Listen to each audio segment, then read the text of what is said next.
మనం మన ధర్మాన్ని ఆచరించాలి. అయితే మీ అందరికి జడలేసుకోవడం వచ్చు కదా, ఎంతమంది వేసుకున్నారు చెప్పండి, వేలతో లెక్కేయచ్చు.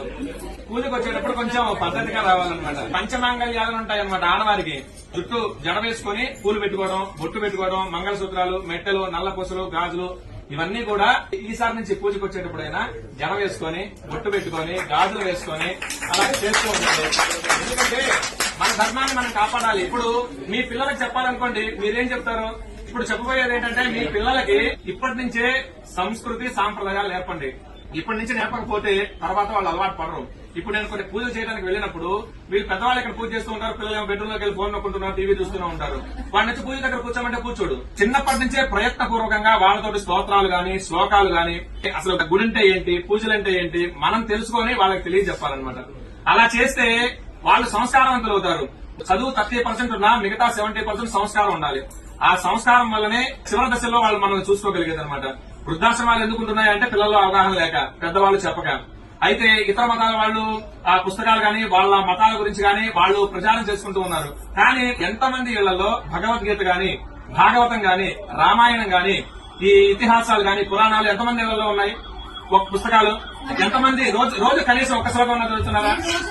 వెరీ గుడ్ అండి. తర్వాత భగవద్గీతకు సంబంధించి ఒక శ్లోకమైనా మీరు చదువుతున్నారా? పిల్లలకి నేర్పిస్తున్నారా? లేదు.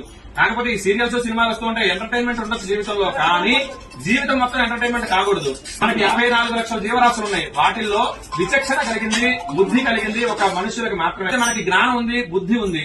మనం హిందూ ధర్మంలో పుట్టినందుకు ఖచ్చితంగా మన హిందూ ధర్మాన్ని పాటిస్తూ ఒకళ్ళ మతం మారకుండా కాపాడే విధంగా మనం ఉండాలన్నమాట. ఇప్పుడు ఎడారి మతం వాడు వచ్చేసి నా మతంలో ఇది ఉంది అని చెప్పినప్పుడు మనం కూడా చెప్పగలగాలిగా, శివుడు ఎంత శక్తివంతుడు, రాముడు ఎంత శక్తివంతుడు, విష్ణుమూర్తి ఎంత శక్తివంతుడు, వీళ్ళు ఎంతమందితో యుద్ధం చేశారు, ఏమేం చేశారని మనకు తెలియాలి ముందు వాళ్ళకి చెప్పాలి అంటే. లేదు అంటే వాడు చెప్పేది నిజం అనుకుంటాం. కాబట్టి మనం నేర్చుకోవడం, కొంత సమయం భక్తికి, పూజలకి కేటాయించండి. అలాగనే ధర్మం తెలుసుకోవడానికి, ఆచరించడానికి కొంత సమయం కేటాయించండి. అలాగనే మీ పిల్లలకి కూడా చెప్పండి. పిల్లలకి ఇప్పటి నుంచే మొదలు పెడితేనే వినగలుగుతారు. నాకు తెలిసి మీ పిల్లలందరూ చిన్నపిల్లలు అయి ఉంటారు. మీరు కలిసి కుర్చీలో కూర్చున్నారు, కింద కూర్చున్నారు, 10-12 సంవత్సరాలు వాళ్ళు అయి ఉంటారు. కాబట్టి ఇప్పటి నుంచే మొదలు పెట్టండి. ఇప్పటి నుంచి మొదలు పెడితే కనీసం రోజుకు ఒక శ్లోకం, లేదు అంటే మన ధర్మం ఇది, బొట్టెందుకు పెట్టుకోవాలి. అలాగనే ఈ కొన్ని స్కూళ్లలో బొట్టు పెట్టుకోనీరు, జడ వేసుకోనీరు, రిబ్బన్లు వేసుకోనీరు, గాజులు వేసుకోనీరు. ఇప్పటి నుంచి ఇట్లా మొదలైతే ఇక పెద్ద అయిన తర్వాత అసలు వాళ్ళు మన మాట ఎందుకనమాట. వేరే మతాల వాళ్ళని పెళ్లి చేసుకోవాలన్నా కానీ దానికి వెనకాడదు. మన ధర్మం గురించి, అలాగనే మన ఆచారాలు, సాంప్రదాయాల గురించి నాన్నమ్మలకి, అమ్మమ్మలకి తెలిసి ఉంటుంది. వాళ్ళ దగ్గర నుంచి ఇవన్నీ కూడా రావాలి. అవి కూడా పిల్లలకి అలాగనే నేర్పిస్తూ రండి. మీరు నేర్చుకోండి. రోజు కొంత సమయం దేవుడికి, అలాగనే మన ధర్మానికి కేటాయించండి. జై శ్రీరామ్.